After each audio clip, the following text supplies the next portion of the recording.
Our TypeScript file is ready. All the files are ready. Now let's work on the publish.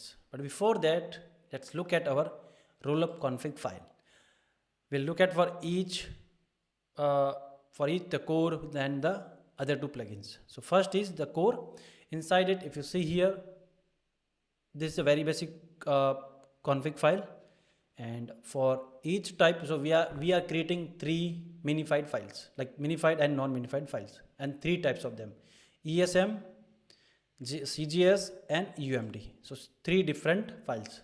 So first we define the input. This is our input, which is our index.js.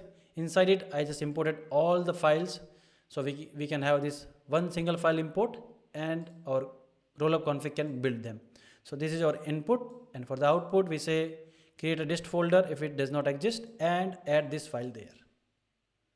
And for the CSS, we have written it here. This is our source CSS, and this is our destination. Same for the TS file.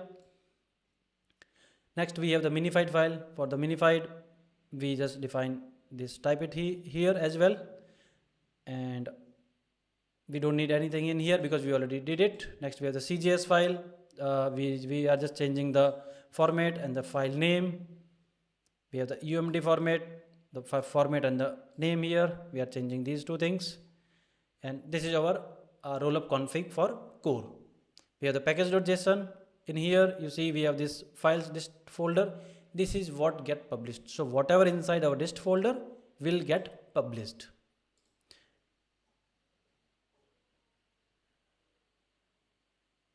Next, let's look at our plugin file. So plugin, we check here, we have the ESM, CJS, and UMD, all three files. And this is our source, which is the input, the index.js file. This is our plugin. We say this is my target, like the input, and this is the output file. And we have the type file as well. So I just created a simple type file for the plugin. We say this is my type file, and this is our folder where you will just export it, and same for other two types. And if you look at this one, it is the same thing. The config files, all the settings are same. Now all the settings are ready. We just have to build it and publish it. I see you in next episode.